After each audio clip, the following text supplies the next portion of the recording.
Jo, ubit će me ova škola. Kaj, buš mi ti pomogla, a? Nećeš. Mija! O, otko picu. Kaj čitaš nešto? Da, malo nešto. To je, treba ti čitati. Možeš govoriti. Malo. Kaj ako treba? Jo, bila sam sad sam cijela makar, znaš Anteo? Ima problema, ide do psihologa, nešto vezi škole.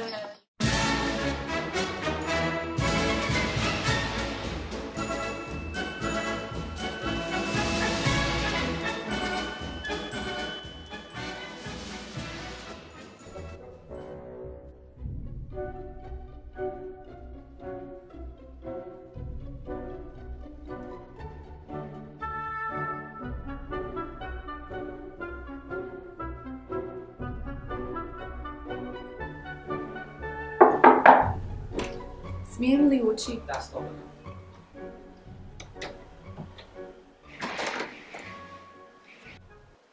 Dobar dan. Dobar dan, ja sam Stjefan. Ja sam Antea, drago mi je. Antea, zašto si došla ovdje?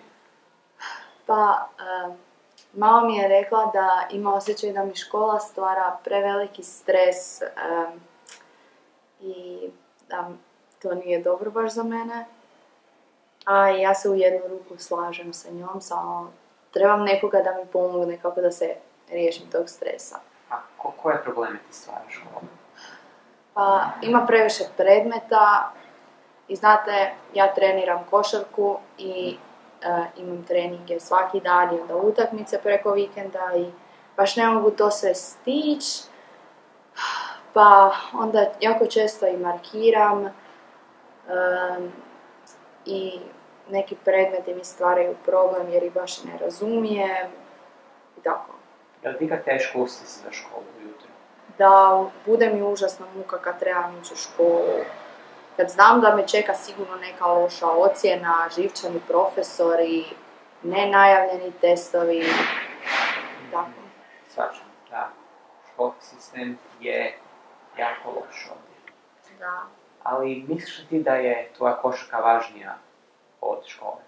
A ne mislim, ali volim košarku i volim ići na treninge i onda ne želim odustati od toga. Vidim. Ali da, ta košarka se miješa u tvoj školski život. Da. Gubiš vrijeme na njoj. Škola mi još zadaje i teške glavobolje i lupa mi srce i osjećam anksioznost. Dobro. I tako. Nije mi baš ugodno kad sam u školi. Što ti misliš kako bi se to može riješiti? Pa ne znam. Mislim, znaš, ja ti ne smijem prepisati lijekove. Pa, to znam. Ali mislim da lijekovi još nisu toliko potrebni. Dobro, Antea. Nakon našeg razgovora, ja sam zaključio da najbolja stvar je da nađeš vremena za sebe i da se pokušaš opustiti. Možda ti pomognu vježbe disanja. Škola nije najvažnija stvar u našim životima. Najvažnije je naše zdravlje i naša sreća. Ne brini se toliko o ocjenama. One su važne, ali nisu najvažnija stvar u svijetu. Ja mislim da bi se trebali mi vidjeti još nekoliko puta i za sad to je sve što imam za tebe. To je druga priča, ali biti da nije baš najljepše. Ko psihologa, pa zašto je? A ne, neki dan sam ju tješila, dobila je 4 pa je poludila doma, mama to ne može smislit. A dobro, neće ti ubiti jedna 4. Trojka, Lana, trojka. Dobro, šta i da je 3, pa imaš sve ostalo 5. A mama će me ubit. A šta mama, pa šta će ti reći? Pa reće mi da se neću moći nigdje upisat. Pa dobro, jel bitno šta ona kaže ili ti? Znaš da si učila? Znam i ja. A znam i ja to, ali svejedno još će me u kaznu staviti, neću moći ići u petak van. Ma zbog jedne trojke u kaznu. Ili će mi mobitel uzeti. A znam, ali ona to ne razumije, njoj je trojka koja je jedinica. Ono, pritisak, užas. A znam, da, to ja pokušavam objasniti, nije sve u... Ko da je luda, ono. Ali dobro. Gle, možeš se zicu kod. A ne, sorry, žurim, ali čujemo se nekad. Ajde, čao. 1 minute, 37 seconds later.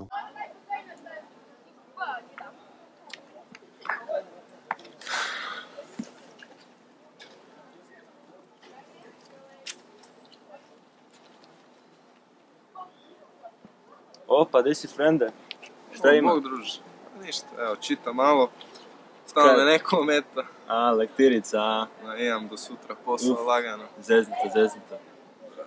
Kaj je ako tebi?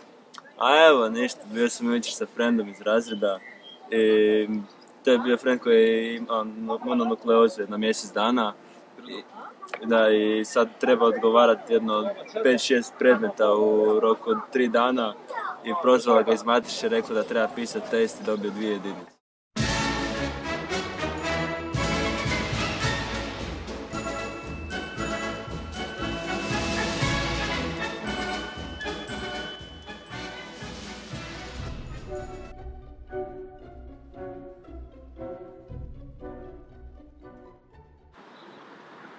Petre, pa zašto si tako spreditno, šta je bilo?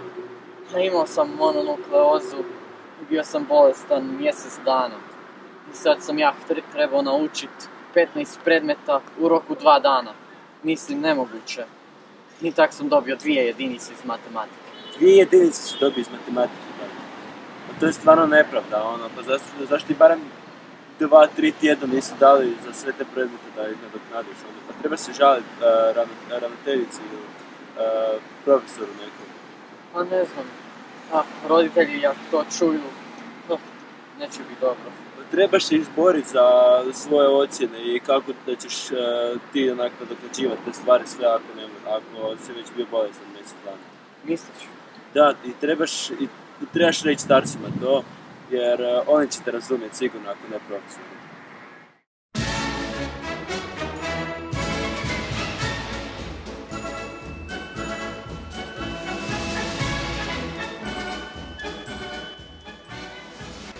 Tu si, dolazi vamo, brzo! Ja? Da, dolazi, sjedi tu, brzo! 2 jedinice. Žališ se ravnateljici, imao si mjesec dana. Slušam. Bio sam bolestan, mislim. Ma di si bio bolestan? 2 jedinice, bio si bolestan, mjesec dana si imao vremena. Pa to ne može više tako.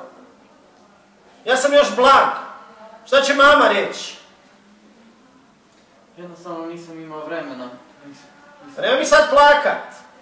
To su samo 2 ocjene, 2 jedinice. Trgni se malo, trgni. Sad brzo u sobu, da te nisam vidio. Brže! Gle, to tak ide, nažalost, ne? Da, to školstvo treba sve promijeniti, ono, i profesore. Malo će se pitan zašto ja ovo čitam, realno. Ma da, zezno. Aj, neću te zadržavati više da pročitaš to do kraja, vidimo, idem ja na trening. Že, bok. Ja, ma, šta ću ja?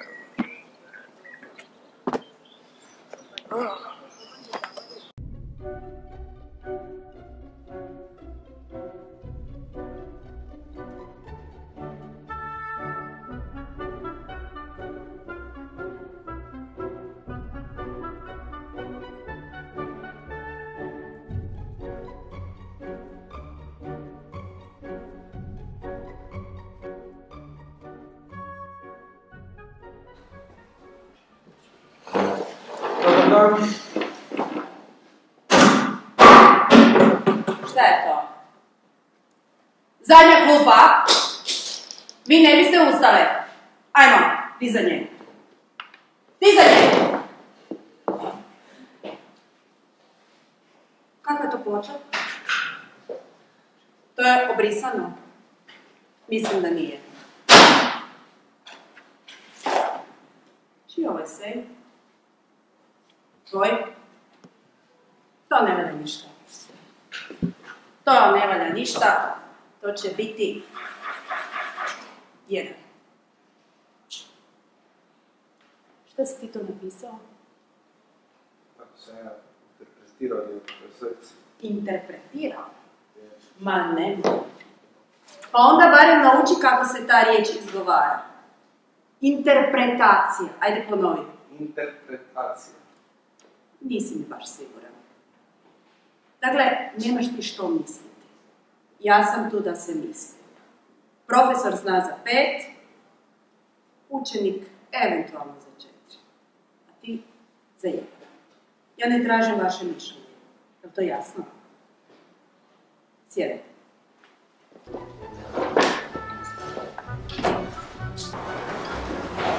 Suse, cijelu knjigu sam pročitao, na meni je...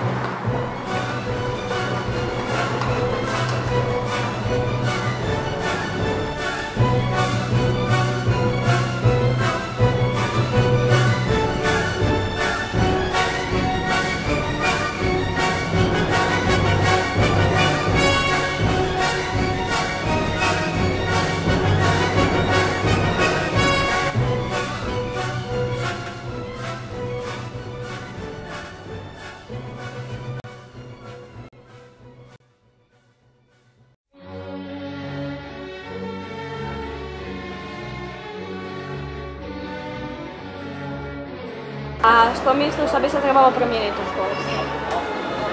Pa mislim da bi se u školstvu trebalo promijeniti da više povećati plaće profesorima, znači općenito više investirati u prosvjedu, u prosvjetu naše zemlje i biti na taj način više poštivati rad prosvjete, znači profesora i to kako bi se i oni osjećali ugodni, naravno i uvijek poticati mlade ljude da više rade, da uđu u prosvjetu, da budu profesori, a da stari otiđu u penziju. Povećao bi plaće ljudima koji rade u školi, zato što bi tad imali veću motivaciju ispredavati svoj predmet možda i definitivno bi promijenio u školstvu to što sam rekao, da možemo više predmeta odbiti ako nam neki nisu bitni u životu, tako da se možemo fokusirati na one koji nam trebaju. Ja ne znam, ja bi uveo bi manje sati. Više sati tjelesne. Što misliš o kurikularnoj reformi? Mislim da je prijeko potrebna u našem školstvu, a za to je samo jedan razlog jer ti kao učenik pojedinac u našem školstvu imaš 15 predmeta, znači ti se ne možeš posvetiti svih 15 jednako, niti te mogu zanimati 15 predmeta i mislim da smo preopterećeni kao takvi i onda ovo popratni sadržaj tipa glazba, koncerti, sport, jednostavno ne stigneš. Mislim, stigneš, ali previše odricanja i prezahtjevno. Generalno te ti predmeti sa strane mogu sprečavati ono što ti zapravo želiš postići u životu. Ali mislim da bi trebalo napraviti da sve ono što bude u reformi provedeno da ima smisla, da vi naučite što ćete raditi.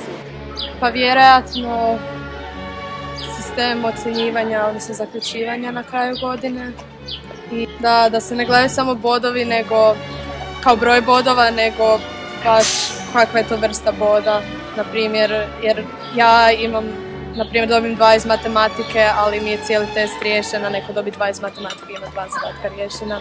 I ja ću na kraju imati istu ocjenu iz matematike, na kraju kao šta, a znam više o tome. Smatram da se već trebala provesti, odavno. Školstvo bi bilo puno bolje organizirano nego sada. Pa, na primjer, bih promijenio profesore, neke, mislim, govorim iz svojeg iskustva, zatim bih promijenio vrijeme trajanja škole, zatim bih promijenio uopće cijeli način školovanja, nego bi recimo, ne znam zašto bi ljudi, ne možeš ti kaj reći, nego ne razumijem zašto bi ljudi recimo u osnovnoj školi sa 7 godina trebali učiti ne znam, likovnoj kulturi, ako se recimo time neće baviti do kraja života, nego da se već sa recimo 10 godina, ajmo reći, trebaju predodrediti za neke stvari s kojima ćemo se baviti, onda smanjiti broj predmeta na 5-6 predmeta obavezno, recimo, za njihovu danju budućnost ili neku za koju se već učili. Ja mislim da uopće ne bi trebalo doći od toga da u Hrvatskoj ne bi trebalo biti onih 16 predmeta. Na primjer, u srednjoj školi, po nekakvom mom iskustvu, a bila sam godinu dana vani u srednjoj školi gdje imaju 4 predmeta po jednom semestru, da to se nebitno. Mislim da ljudi sa 15-16 godina, tamo još kreću sa 6, što je godinu manje nego tu kod nas.